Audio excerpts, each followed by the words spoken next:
സ്വന്തമായൊന്നുമില്ല, സർവ്വതും നിന്ദാനം.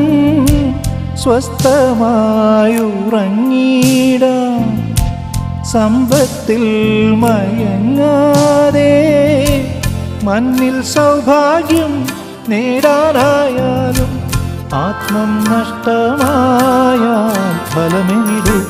ദൈവസ്നേഹം വർണ്ണിച്ചിടാൻ വാക്കുകൾ പോരാ,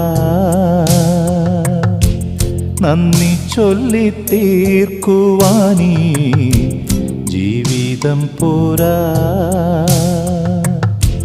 കഷ്ടപ്പാടിൻ കാലങ്ങളിൽ രക്ഷിക്കുന്ന സ്നേഹമോർത്താൽ എത്ര സ്തുതിച്ചാലും മതി വരുമോ?